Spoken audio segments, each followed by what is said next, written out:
అమ్మ వర్క్ చేసి చెయ్యి బాగా నొప్పి వస్తుంది. కొంచెంసేపు ఇన్స్టాగ్రామ్ చూద్దాం. ఈరోజు ఉగాదా.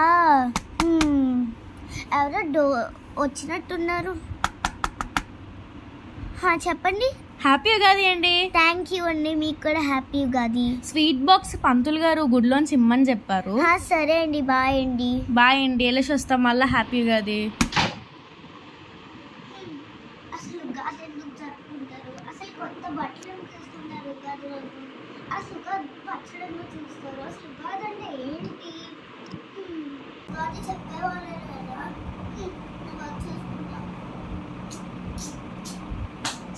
మూడ్ ఆఫ్ లో ఉన్నట్టున్నారు. ఏమైంది? ఉగాది అంటే ఏంటో నాకు ఎవరు చెప్పట్లేదు. నేను అన్నాను కదా, గైస్ మీకు కూడా తెలుసుకోవాలన్నా అయితే వీడియో చూసేయండి. సో వీడియో చూడకంటే ముందు చాలా మీరు లైక్ చేయట్లేదు, షేర్ చేయట్లేదు, కామెంట్ చేయట్లేదు, ముఖ్యంగా సబ్స్క్రైబ్ చేయండి.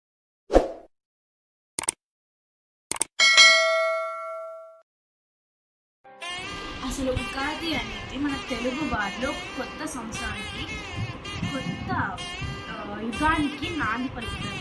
అంతెందుకు నాంది పలికి పండుగ. అంతెందుకు ఉగాది అనే పదాన్ని మనం చూసుకుంటే యుగం అంటే ఒక కొత్త తరానికి నాంది పోస్తున్నామని ఉగాది పేరులోనే.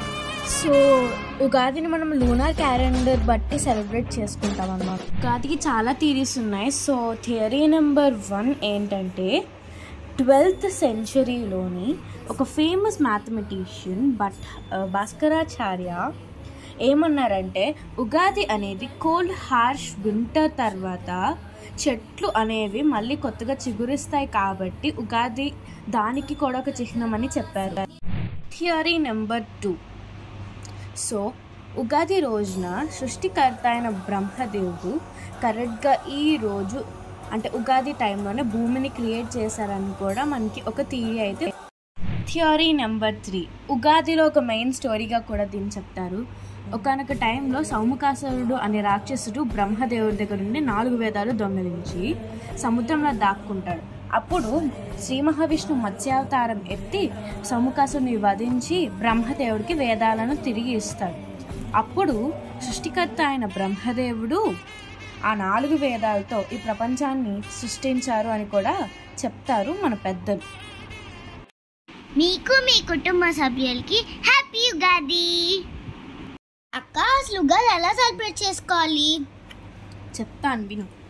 పొద్దున్నే అందరము లేచి తలంటు స్నానం చేయాలి.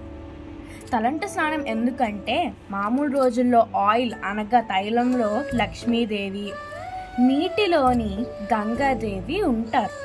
మనం ఈ రెండిటితో ఉగాది రోజు స్నానం చేయడం వల్ల వారిద్దరి కటాక్షం మనపై ఉంటుంది. ఈ రోజు మనం కొత్త బట్టలు వేసుకొని ఇంటి ద్వారబంధానికి మామిడి తోరణాలు కట్టాలి. ఆడవారు పొద్దున్నే లేచి తులసి కోటకి పూజ చేయాలి. స్నానం చేశాక ముగ్గులు అవి వేసి వాకిళ్ళును అందంగా అలంకరించుకొని ఉగాది పచ్చడి చేసి ఇరుగు పొరుగు వాళ్ళతో పంచి ఆనందంగా ఉండాలి.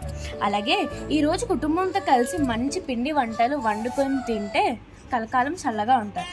మనం చంద్రుడి ద్వారా ఎలాగైతే ఉగాదిని చేసుకుంటామో మిగిలిన రాష్ట్రాల్లో సూర్యుడి ద్వారా చేసుకుంటారు.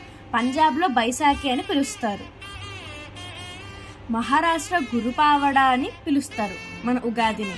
అక్కడ వారు ఇలాగ జరుపుకుంటారు. అస్సాంలో బిహుగా జరుపుకుంటారు మన ఉగాదిని. కేరళలోని పల్లవర్షంగా జరుపుకుంటారు.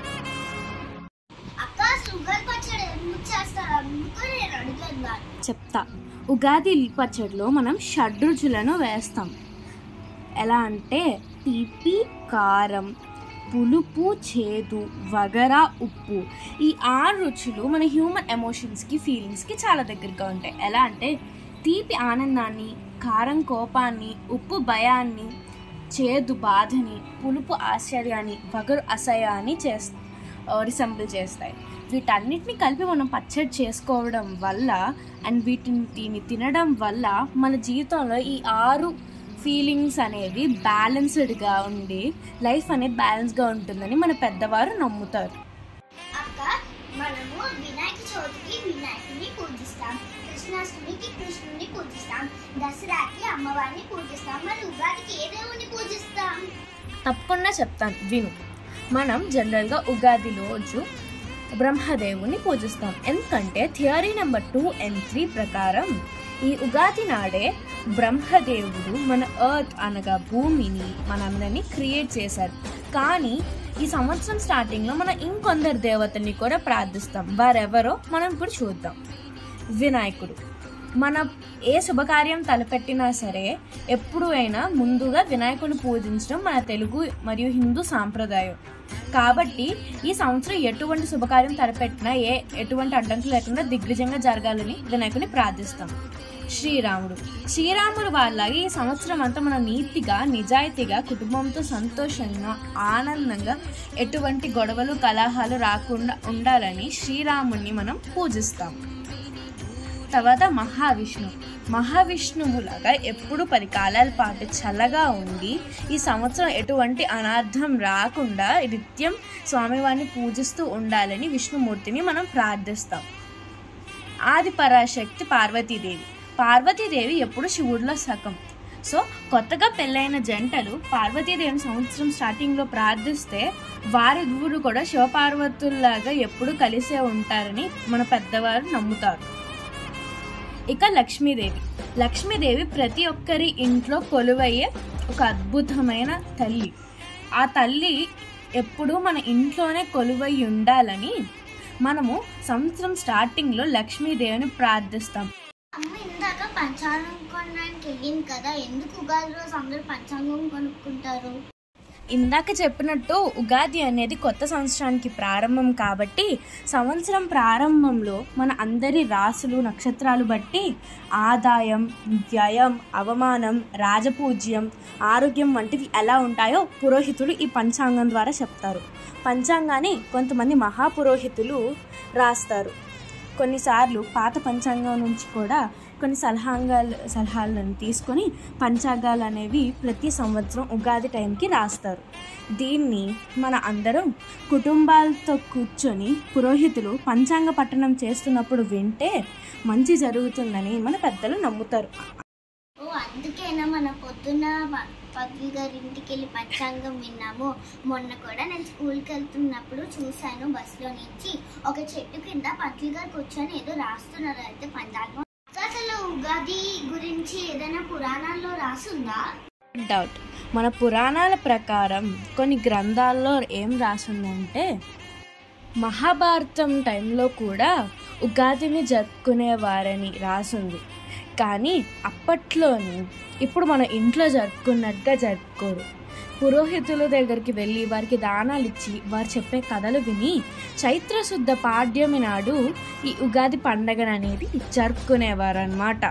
ఈ వీడియో మీకు నచ్చిందని అనుకుంటాను. సో నాకు తెలిసిన మ్యాక్సిమం ఇన్ఫర్మేషన్ నేను గ్యాదర్ చేశాను అనమాట. టాప్ టు బాటమ్ అని అయితే కాదు, బట్ నా దగ్గర ఉన్న సోర్సెస్ లైక్ గూగుల్లో నుంచి కానీ మా నాన్నమ్మ గారు వాళ్ళందరినీ అడిగాను గైస్, తెలిసిన వాళ్ళందరినీ. సో నేను ఏమన్నా పాయింట్స్ మిస్ చేసి ఉంటే కింద నాకు కమెంట్ సెక్షన్లో తెలియజేయండి. అలాగే ఈ వీడియోని లైక్ చేసి షేర్ చేసి మమ్మల్ని సపోర్ట్ చేయండి గైస్. లాట్స్ ఆఫ్ కాదల్ అంకపల్లి జిగిరీస్. హ్యాపీ క్రోధినామ సంవత్సర ఉగాది.